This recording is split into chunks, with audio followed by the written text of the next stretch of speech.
The Puck Portfolio with Andy McNeil. Hey, welcome to the Puck Portfolio. It is Tuesday, January 7th. Hope you all had a happy new year. I am Andy McNeil, your host, and back with me as always, Nick Martin from Daily Faceoff. Nick, how you doing, buddy? I'm doing good. Yeah, got a good slate here. Hopefully we can keep things going in the right direction. Yeah, absolutely. 8 games on the slate for Tuesday. We've got the Red Wings hosting the Senators, the Maple Leafs in Philadelphia taking on the Flyers, the Jets and the Preds going head to head, and the Flames in Anaheim taking on the Ducks. As far as the Canadian teams in action, of course, the Edmonton Oilers as well will be in action against the Boston Bruins. And actually, there's 9 games. For some reason, I left out the Oilers and Bruins game in my notes. So yeah, one short. Anyway, Edmonton in 10 games tonight. I'm way off. What the hell? I can't count today. I copied a couple of a few too many rows in the spreadsheet, I guess. Anyway, get out of the spreadsheet, Andy. Watch the games. Damn it. Anyway, let's start with the Ottawa Senators and the Detroit Red Wings. Nick, I don't know if you have any thoughts about this game, but I wrote about it this morning for Daily Faceoff, so you can read that preview over at dailyfaceoff.com. Of course, these two teams met a little while ago. When did they meet? December 15th? I don't know, something like that. It's in here somewhere in these notes. But the play that I went with is Josh Norris over 0.5 points. That's at plus 120 over at Bet365. I believe that's the best price out there right now. He only has 3 points in his last 10 games, but he's been really good against the Red Wings in his career. And he's actually from just about 35 miles north of Detroit. So he'll have lots of family and friends in attendance cheering him on for Tuesday's game. But he's got 6 goals in 1 point in at least 6 of 9 career games against the Red Wings. 7 goals and 3 assists. So yeah, at plus 110 or better, I think Norris is a good bet to score at least 1 point. But like I said, yeah, shop around for the best odds because plus 120 is available at Bet365. I know Jay, my good friend who is a big Red Wings fan, he's betting Norris to score an anytime goal, 2+ goals, 3+ goals. He really likes that look heading into this one. So maybe a big night for him. But I'm just settling on the over 1.5 or over 0.5 points at plus 120 odds. Of course, the Red Wings, they have won 4 games in a row for the first time this season. They've had victories over a solid mix of opponents: the Capitals, the Penguins, the Blue Jackets, and the Winnipeg Jets. But they have just managed 6 wins in their previous 20 games before this little run here. That included 2 losing streaks of 4 games or more dating back to November 29th.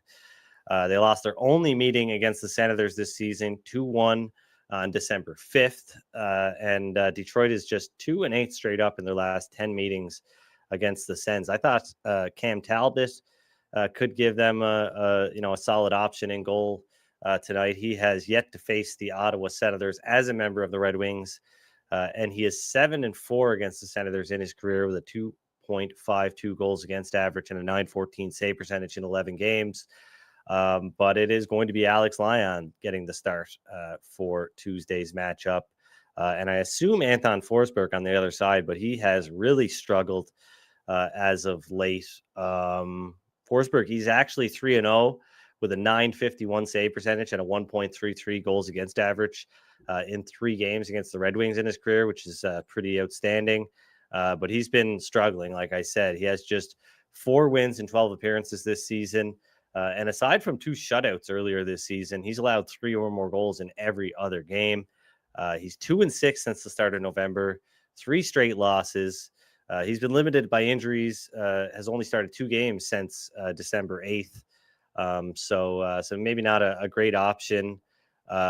Marilainen is the other option, and he only has 6 NHL games under his belt. So not a great spot for the Senators here, but they are the favorite on the road. Any thoughts on this game, Nick?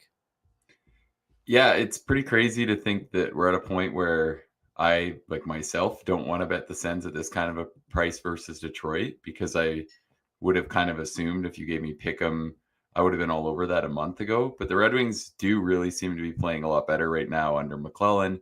So I think given the Senators' current goaltending uncertainty, I'm just not quite there when I probably would have loved the Senators at this kind of a number recently. We really Yeah. have seen a bit of a resurgence from Detroit. Who knows how long it'll last? I still think they have obviously a flawed roster on the blue line. But I think that I didn't really have too much here. I was kind of just not quite there on the Sens based on the fact that the Red Wings really do seem to be playing much better hockey under McClellan right now. Yeah, for sure. And I think, the Senators are it's not egregious that they're a road favorite here. Doesn't mean we want to bet on them, but they will be well rested heading into this one. They've had 3 days off. The Red Wings have also had 2 days off, but even a 1 day rest advantage is nothing to scoff at. Home teams win 61.3% of the time this season when they have more rest than their opponents, compared to just 45.3% when the road team is rested and the home team is not, or sorry, when the home team has less rest than the road team, they win just 45.3% of the time this season. And those numbers match up with what we saw last year too. So that's holding strong. And you know what else is holding strong, Nick, is the betting market underestimating just how much rest impacts the win percentage of the home team in the NHL. You look at my most recent NHL schedule breakdown article on dailyfaceoff.com, and you can see just how much the betting market is undervaluing rest as the implied odds of the home team pretty much holding strong, at 52.5, 53% or above, depending on where they're at in terms of rest. But the actual win percentage is not really lining up with that. So something to look into there for sure if And you're handy. Go ahead. that's off closing too, right? Because a lot of Yeah, the ones where I find you're getting the most like value off open is where the books have clearly not factored in rest off the bat. I yeah, think almost always the ones where you see something, and especially with the back-to-back goaltending situation where goalies are starters are essentially never going back to back. yeah, I feel like it's almost always the same kind of recipe where you're seeing the most mispriced sides the day before. So I feel like those numbers would be, even really jumping out off the page if you were going off opening prices, and yeah. especially like the worst opening prices. So yeah, I think that's pretty interesting. Yeah, and that's a good point because that's why I said the betting market, because the closing price is a reflection of what the market thinks, not so much what the sports book thinks. But like you said, there could be definitely some situations, and there are some situations. I mean, take Nashville in Vancouver over the weekend. The Canucks had just played the Kraken, I believe, right? Yeah. And then they took on the Preds the very next night. We talked about this on the weekend. Demko had started the game against the Kraken, left early. Lankinen had to come in, and not that that was going to be too big of a concern necessarily, but Nashville was available at basically the same odds, minus 120, minus 122 ish, as the Kraken were the night before. And I was on a radio show actually that night, and they were asking me about the Canucks and the Kraken, and I said, hell, I would just look at betting Nashville tomorrow at minus 120 odds rather than taking that price with the Kraken, who are a worse team objectively. But year to date here, so far, the home win percentage when the home team has more rest than the road team is 61.3%. Like I said, however, the implied odds in those games just 56.2% on average. So quite a big discrepancy there. When the teams are on equal rest, home win percentage is about 54%. And the implied odds are 54.5%. So not much of a discrepancy there. But once again, when the home team has less rest than the road team, which has happened 117 times this season, they've won just 45.3% of the games, despite the fact that their implied odds are closer to 53%. So there's definitely an edge there when it comes to handicapping hockey games. No teams on back-to-back today, but we do have the Boston Bruins playing their third game in 4 nights, the New York Rangers playing their third game in 4 nights. Both of those teams are playing rested opponents, as the Oilers have had 2 days off and the Dallas Stars have had 2 days off as well. The Toronto Maple Leafs playing their third game in 4 nights against the Flyers, although the Flyers have had just 1 day off themselves. And then we've had the Anaheim Ducks playing their 4th game in 6 days, but it's actually their 7th game in 11 days for the Ducks, which makes the fact that they have been winning a lot even more impressive. I'm sure we'll get to that game a little bit later, but what do you want to go to next, Nick?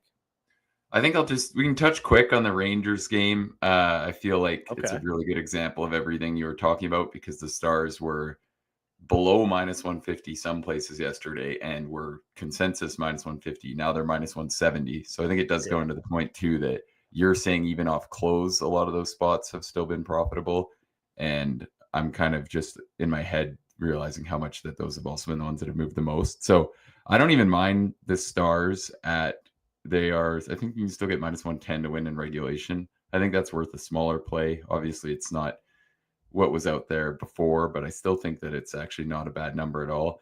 Yeah. And I do like Zibanejad to go under, not to record a point at minus 120. I think it's a pretty good price. He's on a 3-game point streak, so that's a little scary when you talk about a guy who's had 91 points before in his career, but he's still on a very unconvincing line at even strength. He lined up at the morning skate with Riley Smith and Brodzinski.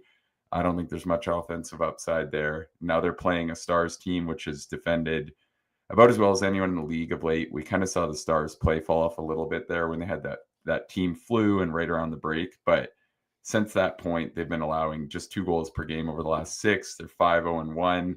I think they're kind of just looking more and more like the team everyone expected. So in a really tough matchup, I think that's giving Zibanejad a little too much credit for just putting up some points. That Caps game, the Caps were horrific defensively. The whole game was terrible. I think you could say the same thing about the next game versus Chicago. So I feel like the fact that he's on a 3-game point streak is probably helping to give us a better number than we should have here. And then I think the last note to like too is the Stars have the best penalty kill in the league. So hopefully a little less likely that we see Zibanejad get a power play point in this matchup. Yeah. I was just a little bit confused there because apparently Daily Faceoff Live is running right now. Jake, did you know? Oh, that's a replay. Never mind. I'm totally mixed up. I was a little bit confused there, but anyway, yeah, no, I agree with you there, Nick. I think that is a great spot to bet under on Zibanejad. Of course, he's really struggled to score at even strength this season, and the Stars pretty good defensive team overall. So. Yeah, I like that as well. I guess we'll move on to talk about the Oilers and the Bruins here a little bit. I wrote about that game over at Oilers Nation today. Obviously, Edmonton on a 3-game winning streak after a couple of upsets to start the new year, I guess, or the post-holiday stretch, losing to the Kings and the Ducks. They've rattled off 3 wins, their most recent win, 4-2 over the Kraken. And now they're going to have a rematch against the Boston Bruins, a team they beat in a comeback win back in on December 19th. So this should be a pretty good matchup here. Boston has lost 4 games in a row. But once again, one thing that kind of scares me about handicapping the Oilers here is head coach Chris Knobloch messing with his lines again. I get it. It's a good time to experiment. An interconference game, probably the best chance to experiment with your lines. But I think that does make handicapping player props a little bit tougher. Jeff Skinner, Adam Henrique, they're being promoted from the 4th line to skate alongside Zach Hyman. Connor Brown going to remain on the top line with Connor McDavid and Ryan Nugent-Hopkins. But as we saw against the Ducks last Friday, Knobloch isn't against shaking things up in game.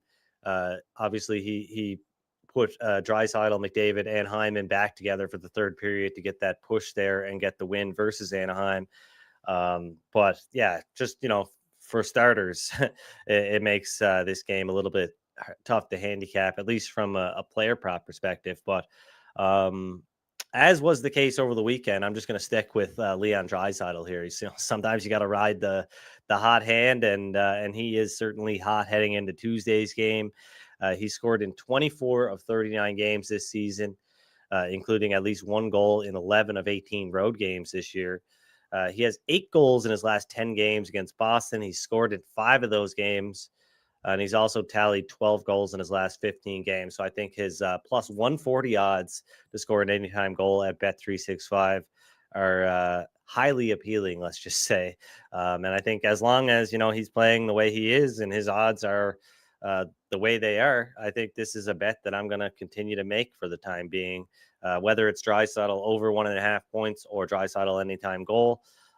It varies because, sometimes the prices will dictate which one is the better bet on which night. But I think tonight against the Boston Bruins, Draisaitl will score an anytime goal at plus 140 is a pretty good bet.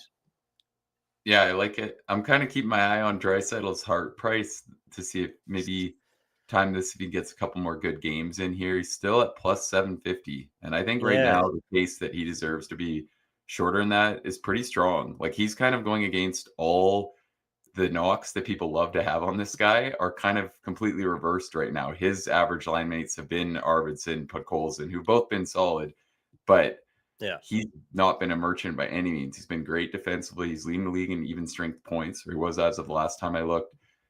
He's got less empty net points than McKinnon, but I think it's 6 now after last night. So, and he's been great defensively, like I said. And McKinnon's playing all the time with Makar. Draisaitl, if anything, has had worse usage. He's not spending that much time with McDavid at all. So, I think if you look at it right now, plus 750, I feel like people are really starting to realize that he's probably been the most valuable so far. I don't mind that number at all to kind of piggyback the Draisaitl thoughts. Yeah, no, I'm totally in agreement with you there. I mean, I think if you ask the average Oilers fan, McDavid is the Hart Trophy favorite right now, according to the sports books. But Oilers fans will tell you that Leon has been their MVP this season, and I think Connor McDavid himself would probably tell you that right now. McDavid's been great, obviously, but he hasn't been producing in the way that we kind of expect him to, at least not producing goals anyway. But yeah, I mean, I think most people would agree that Draisaitl is the MVP right now. But I That's guess it. And I guess with half a season left to go, the betting that's market the isn't thing. quite ready to count McDavid out in the second half, right? Yeah, and I get that. Like same thing. Obviously, you have to give some credit to the fact that McKinnon's probably slightly more likely to have a better second half based off last year, and same thing with McDavid. But Yeah. I'm kind of thinking that is accounted for enough by the fact that Draisaitl's still plus 750. Yeah, for sure. So I like it. Draisaitl, anytime goal, plus 140. Plus 135 at Sports Interaction is also good, but hey, you can get an extra 5 cents on your bet. You might as well take it over at Bet365. So far for me, in addition to Draisaitl, anytime goal at plus 140, I also like Josh Norris for the Senators to get a point at plus 120. But I also like the over in the Toronto Maple Leafs and the Philadelphia Flyers game. And I know, Nick, you've got an article coming out here later on today on the LeafsNation.ca. Toronto 9-1 straight up in their last 10 games versus the Flyers. 7-2-1 to the over in those 10 meetings. I did think there was some really good value on Toronto earlier. They were minus 125. Anybody that has the Action Network Pro subscription would have saw that Toronto graded out as the best money line bet of the bunch earlier this morning. But most of that value has disappeared with them moving back up into the minus 140 range or above. But I do think over 5.5 goals is worth a bet at minus 120 or better. Bet365 has that at minus 115, or at least they did about a half an hour ago when I last looked. 9 of Philadelphia's last 15 games have featured 7 goals or more. 8 of Toronto's last 11 games have also featured 7 goals or more. So current form trending towards the over, despite these two teams not really being over teams this year. I think it's a very reasonable price, -115. You could go with over 6 even money or something around there, but I think for -115 odds, over 5.5 is very comparable to over 6 even money. So I'll take the over 5.5 at -115, and hopefully this game lands on 6 or more combined goals between these two teams. What do you think about the Leafs, Nick? You think this streak of beating the Flyers is going to continue? Yeah, I think so. I mean, the thing that scares me off a little bit, and this is exactly what's been killing me. I had Philly +165 in Sunday's matchup versus the Leafs, which went to overtime, could have gone either way, but the Leafs find a way.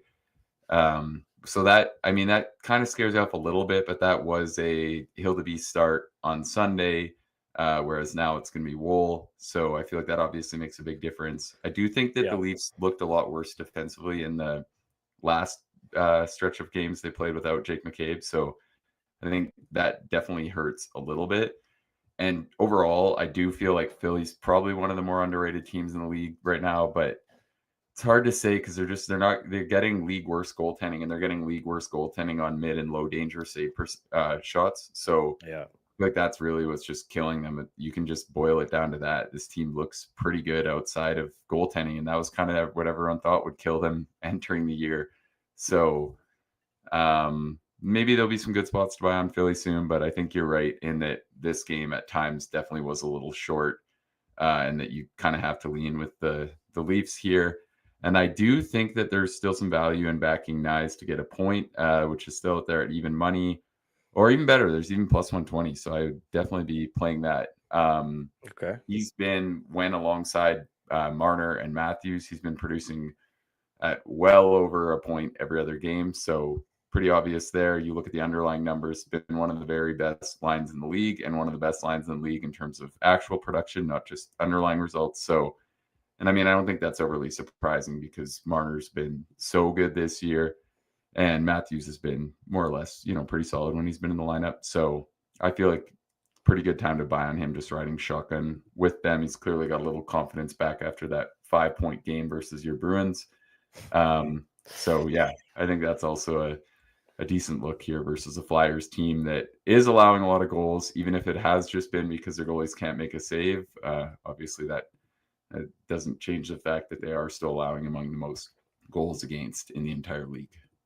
Yeah, Fedotov, who did show signs of something at times. He's been the best one. He's been, closer to respectable, but it's not a very high benchmark. Yeah, for sure. He's looking just judging him based on goals saved above expected, though, on a game-to-game basis. It looks like he's only had 3 starts this season where he's performed at an above average level relative to expected goals. So there is that. But yeah, like I agree with you that the Flyers are probably a bit underrated. I mean, they rank 6th in even strength expected goals percentage according to Evolving Hockey.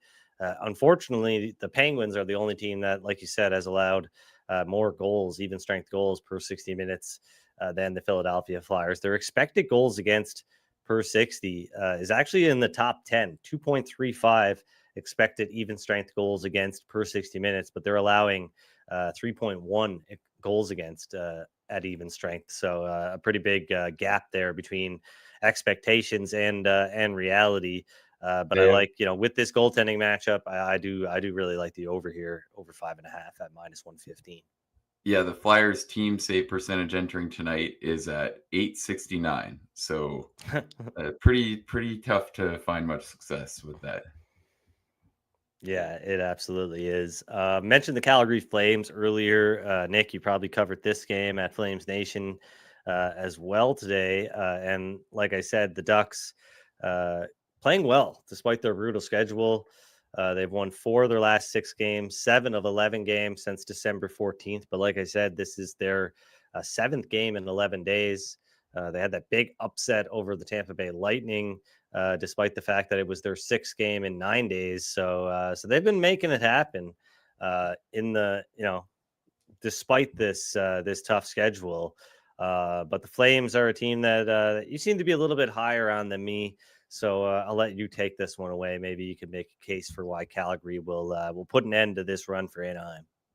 Yeah, I mean, I'm not going to bet on it. This kind of seems to me like a good spot to target one of these nights where the Flames generate a lot of chances but don't find a Yeah. ton of success. I could see the Ducks leaning on their strong goaltending here to keep this game close, which they've done a lot. And I think, Calgary has generated chances at a respectable rate.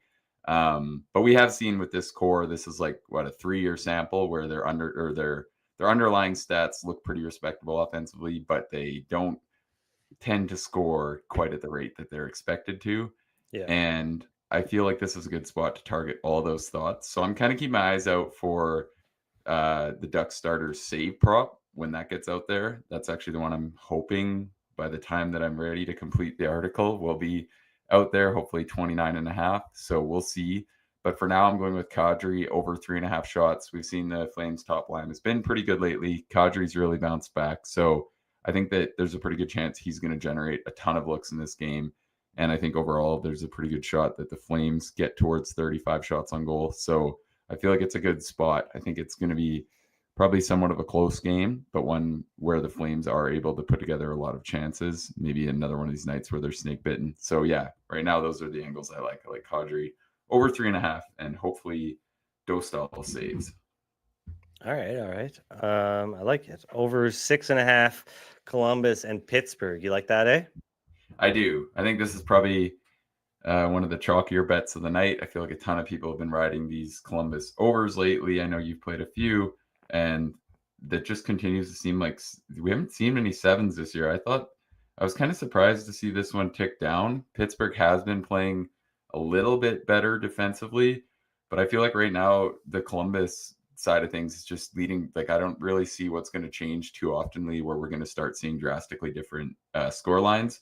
They've got 2 lines that are playing really well offensively, and they're just getting horrible goaltending. And I don't think they're defending overly well. So even I played the over on Saturday. I can't remember if you were on that one or not, but I feel like that was a good example. We actually saw money come in on the under there. The game moved down a whole half a goal and ended up being a 10-goal matchup versus a pretty low event Blues side. So I just think right now this is a trend worth playing back in these Columbus overs. I feel like I'm either going to keep playing them until we start seeing some sevens or until anything looks drastically different with their game. So, and it feels crazy to think that maybe part of the flaw in this handicap will be that the Pens are playing more low event hockey, which they have been, but it's just, I feel like even that a couple weeks ago, we definitely wouldn't be worried about. Yeah, so last season, there were 80 games that had a total of 7. And this season, there have been just 6 games so far that have had a total of 7. So yeah, you are right on the money there. We haven't seen very many 7s this season. You also gave out the Blues money line on Monday. Has that changed at all, or do you still like St. Louis at the current odds? Yeah, I would go a little smaller for sure at plus 115. They were plus 145, which I think is Oh wow, pretty crazy right now. yeah. And the main thing is just that I think the Wild, they had a great road trip. They got the win over the Caps. They got the win in Carolina, but I still don't think overall they're playing at the level that they were earlier on in the year. And with Kaprizov and Spurgeon out, I think obviously that makes sense. So I don't mind backing the Blues. I'm a little, obviously the numbers come down a lot, so kind of it could go either way now, but I just think that this is a good spot to try to fade the Wild as they come home from this road trip versus a Blues team that has been at their best, definitely playing a little better since the coaching change. So all in all, and I think the other point too, you look at the underlying stats for the Blues since the coaching change, they really have been a fair bit better. I don't want to say Cam Fowler's been great. He's put up a lot of points, so I think he's probably getting more credit than he deserves, but he has helped. So I do think that the blue line's also a little better than it was earlier on in the year. So I think there's a fair bit to like about the Blues in this matchup, which should be pretty competitive, I think.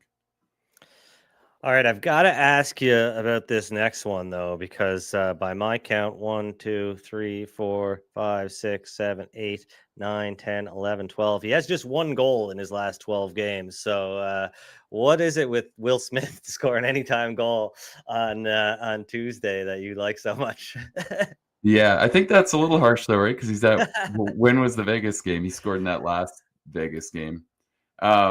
But either Yeah, way, that was 5 games ago. yeah. But I think that the main thing is his ice time is up a lot. He spent time on the fourth line this year. He spent time on the third line, spent time on the Yeah, second power play unit or no power play minutes. Um, Whereas right now he's playing alongside Celebrini. I think the two clearly like to play together. Celebrini can drive play with anyone. We've seen that. He's already one of the better playmakers in the league. And I think a big part of this just comes down to his usage, skating with Celebrini now and on the top power play unit, where for sure. we haven't seen him get those roles too often. And then obviously to some extent, it's just buying on the offensive upside of him. I think obviously everyone's been surprisingly impressed. Like I think everyone thought Celebrini would be good, but he's been so good. I don't really think anyone expected him to be this outright dominant. I don't think many people thought Smith would be this bad though, and I feel like he does No, have more offensive upside than we've seen. I think they just got to let him play with Celebrini, stick him with more minutes, let him try to figure it out. They're obviously not going anywhere, so I think that it's a pretty good number at plus 500 to try and buy on him from a goal perspective. I was hoping to get a price for 0.2 because I thought probably see something closer to plus 150 potentially based off this goal number, but it doesn't look like any sports books have posted that. yeah, no, I knew where you were going with it, Nick. I just wanted to give you a little bit of a hard time there. I think that's a great look for Smith, considering his usage and yeah, like I mean his ice time, almost has doubled in a way, like not quite, but I mean he was playing 9 minutes some games, so He uh, was just getting hot too right when he got hurt. He had yeah, hit 7 points in 6 games, and then he got hurt for 2 weeks there, and then got back in the lineup. It's been a little more hit or miss. He's been pretty hit or miss altogether. I yeah. mean, definitely part of this. If he wasn't, fourth overall pick that scored like he did last year with BC, I probably wouldn't do this, but it seems like a good number to buy on his offensive upside. For sure, for sure. Yeah, I don't love a whole lot. I just have the 3 plays right now. Obviously, the first play was Josh Norris to register over 0.5 points at plus 120.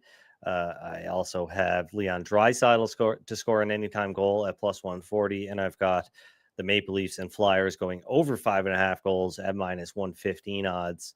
Um, You've given out a lot more bets than me today, Nick. So why don't you recap those? All right, I've got Zabinajad under where no points, however you want to say it. Yeah, Over 6.5 in the Blue Jackets Penguins game. Nice to record a point, and I do like your look on the over 5.5 there as well. The Blues money line and Kadri shots for now, and then Will Smith to score.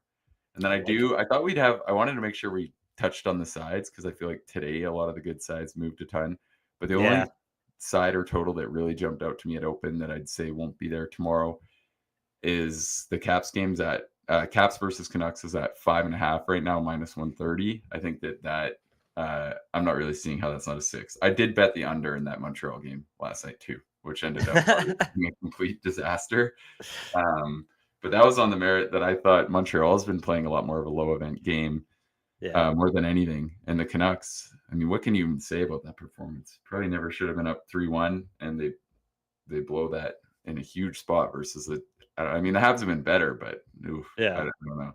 It's tough to rate on these Canucks games right now because I don't want to rip on them too hard every single one. But I just I want guess to remind everybody that I've been, adamant since probably the start of last year that the Montreal Canadiens will reach higher heights than the Ottawa Senators, Buffalo Sabres, or Detroit Red Wings before any of those teams do. I think Montreal will be better than those teams first, basically, is what I'm trying to say. I guess I could probably articulate that a little bit better, but I it's see what you're saying. I think yeah, their I fan think base they're going to is surpass the expectations and the achievements of all of those teams much sooner than people thought they would. And a lot of people thought that. I feel like there's a lot of sharp bettors betting their total to go over this year, and Yeah, and it even looked really bad for a while because it it was looked over. horrible. It was 77.5 was the original number, I believe. Might have been at 76.5 to start. I'd have to check. But yeah, they like the sports books up until recently had them actually, going under the total, and their updated regular season points total was sitting around 74.5 or 73.5. So this recent run has done a lot to bring that over bet back to life, which I was pretty disappointed about. I didn't think it was a lock by any means. But I didn't see Montreal taking a step back this year in terms of the points that they accumulated in the standings, which is what the regular season points total was suggesting. So I'm happy that they've turned it around. And yeah, Vancouver, Washington, they're the only game on Wednesday that doesn't feature a rest mismatch. Both teams have had or will have had 1 day rest heading into that one. Other than that, though, the Chicago Blackhawks, they're going to have a 1 day rest advantage over the Colorado Avalanche at home. Utah going to have a 2 day rest advantage coming off a 3 day break against the Panthers. And finally, the Calgary Flames playing back-to-back games against Anaheim and then Los Angeles. And the Kings are coming off a 3 day break. The Flames, they've lost 4 consecutive home games or road games against the Kings, but they actually are 5-7 straight up against or 7-5. I'm looking at the Kings from the Kings perspective and saying everything backwards, but yeah, Los Angeles is just 5-7 straight up against the Flames since 21-22, but they have won 4 consecutive home games in the series. So there is that. But yeah, I don't have any real thoughts about anything tomorrow. Today's was such a big slate that I almost didn't get enough time to look into everything I wanted to look at for Tuesday's slate. So didn't have much of a chance to look ahead to Wednesday's games yet. But we've got more than enough action between the two of us for Tuesday. So I think we can stand pat until Wednesday's show. But yeah, anything else you want to get out there, Nick, before we wrap this thing up? No, I think I think we got a lot of good stuff out there today. So yeah, I feel like anything else we want to get into futures wise, tomorrow's slate will be a good one to do that.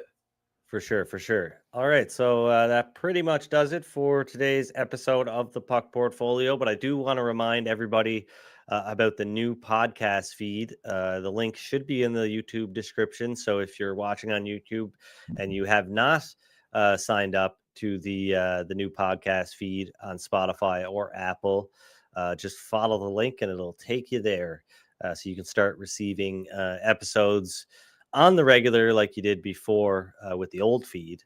But we are now on a new feed for both Spotify and Apple, and that went into effect just before the holidays. So I imagine some of you might have tuned out with everything that was going on, and then obviously last week we just had the one show on Thursday, so I haven't had a chance to communicate all this to you guys recently. So I just want to remind everybody once again that we are on a new podcast feed.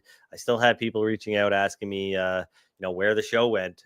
So that's where it is on the new feed, and the link is in the description, so you can follow that and start getting episodes once again. But yeah, that does it for today's show. Should be a good night of hockey, and I'm looking forward to another show tomorrow, back in the swing of things on our regular schedule, Tuesday, Wednesday, and Thursday at 1 p.m. Eastern time, right here on the Daily DFO Betting and Fantasy YouTube channel. But until then, good luck with your bets. Take care.